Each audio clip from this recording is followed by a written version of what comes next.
This channel does not promote any violent, harmful, or illegal activities. All content provided by this channel is meant for an educational purpose only. Cancer Healer Center, a new beginning.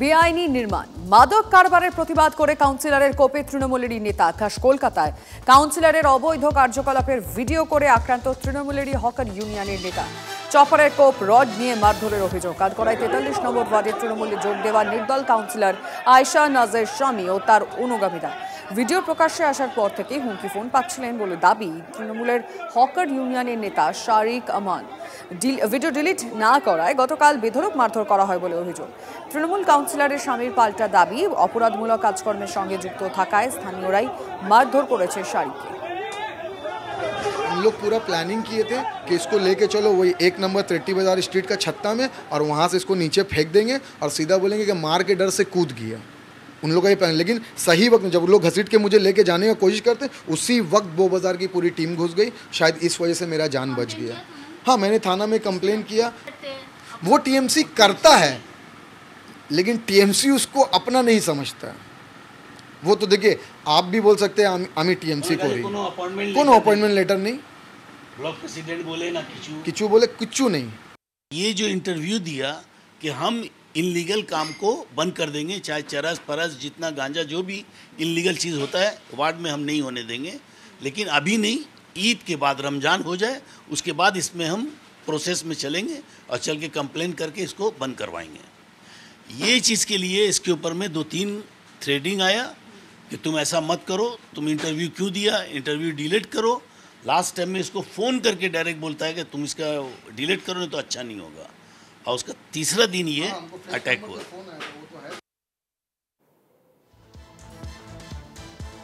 ছবিটা আমরা দেখাচ্ছি কিরকম একটা পরিস্থিতি হয়েছে এটা কলকাতার ছবি কেউ বলবে খাস কলকাতায় কাউন্সিলরের অবৈধ কার্যকলাপের ভিডিও করে আক্রান্ত তৃণমূলের হকার ইউনিয়নের নেতা চপারের কোপ রড নিয়ে মারধরের অভিযোগ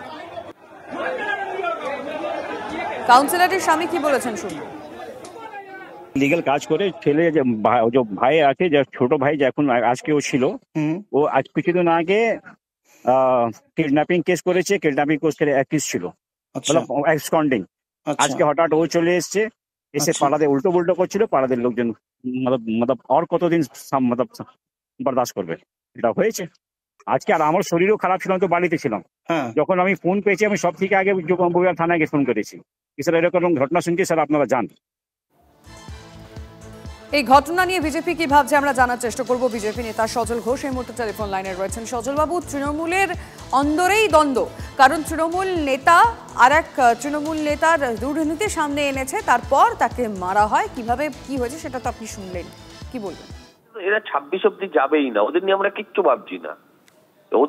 কিচ্ছু ভাবছি না তোলাবাজ দুই দল তোলাবাজের গন্ডগোল তৃণমূল নেতা না হলে তৃণমূল না করলে তোলাবাজিটা করতে পারবে না যেমন কোথাও গুন্ডামি মস্তানি করতে গেলে আপনার হাতিয়ার চাই সেরকম সবচেয়ে বড় হাতিয়ার হচ্ছে তৃণমূল কংগ্রেস এই তৃণমূল কংগ্রেসটা করে ব্যবহার করছে এরা সবাই হচ্ছে তোলাবাজ এই দলের সবাই চোর মাথা থেকে পা অব্দি চোর নয়তো এদের মতন লোকেরা দলের নেতৃত্বের জায়গায় পৌঁছতে পারে কি করে এদের সঙ্গে পাশে গিয়ে বসতে হয় পুরসভায় এটা আমার নিজেরও খারাপ লাগে যে এরা সব কটা চোর তোলাবাজ ছাড় কিচ্ছু না এরা 26-এর নির্বাচন অব্দি শেষ অব্দি পৌঁছতে পারবে না তার আগে এরা যেভাবে মারপিট করছে এই ধরুন কামারাটিতে ওকে গুলি করে দিল এখানে ওকে পিটিয়ে মারছে মরেনি বেঁচে গেছে তাই ভালো হচ্ছে ভালো আমার খারাপ লাগছে না অনেস্টলি স্পিকিং আমার খারাপ লাগছে না সাপুরের মৃত্যু সাপের কামড়েই হবে চোর ও চোর এর ছবি ও দেখাচ্ছে ওর ছবি এ দেখাচ্ছে আমরা দেখছি মতো মতো আপনারাও দেখাচ্ছেন টিআরপি বাড়ছে সবার ঠিকই আছে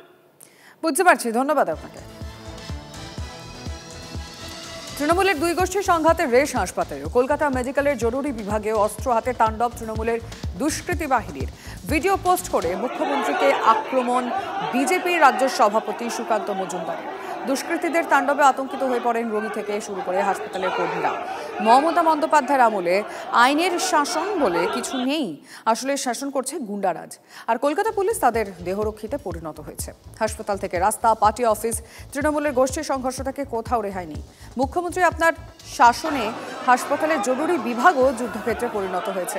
আপনি ব্যর্থ, সোশ্যাল মিডিয়ায় পোস্ট করেছেন সুকান্ত মজুমদার।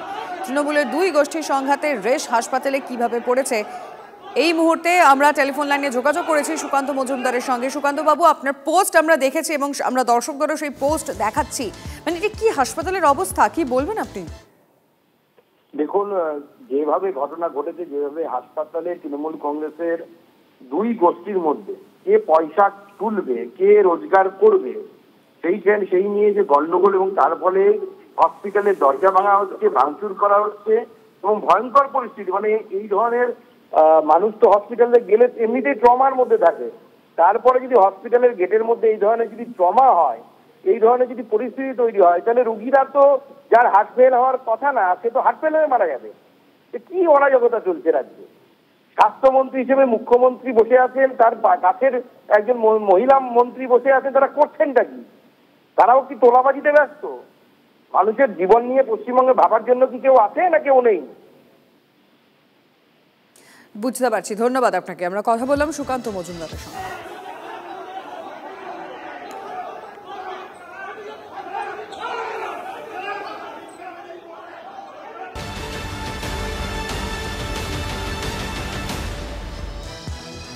ভর সন্ধ্যায় আবারও শুট আউট। বেলঘরিয়ায় দাপুটে আইএনটিটিইউসি নেতাকে গুলি। বিকাশ সিং এর পেট পুড়ে বেরিয়ে যায় সেই গুলি। এখনো অধরা দুষ্কৃতীরা, এলাকায় আতঙ্ক। গতকাল রাতভর এলাকায় তল্লাশি চালানো হয়েছে। সিসিটিভির ফুটেজ দেখে চলছে তদন্ত।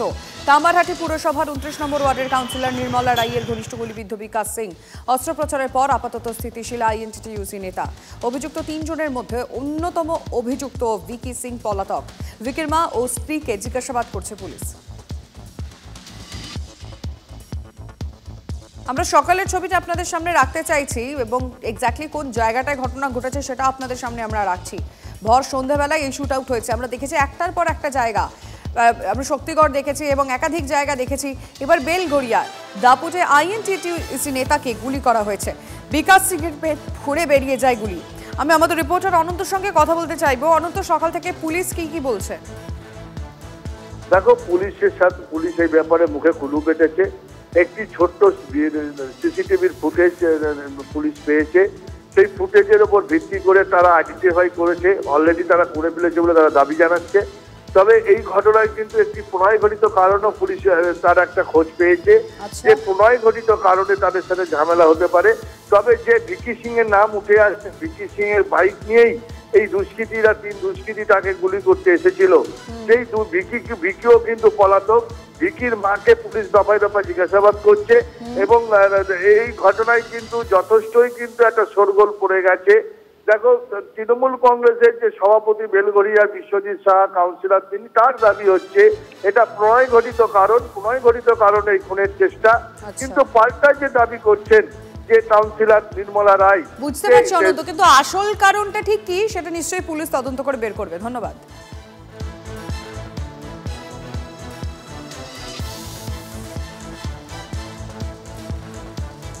আমরা বেলঘরিয়ার দিকে নজর রেখেছিলাম, কিন্তু শুধুমাত্র তো বেলঘরিয়া নয়, আমরা আমাদের রাজ্যের বিভিন্ন জায়গায় দেখেছি একের পর এক কিভাবে প্রকাশ্যে গুলি চলেছে। ইংরেজবাজার থেকে কালিয়াচক, নৈহাটি, বজবজ, ভাঙড় এবং শিউড়ি।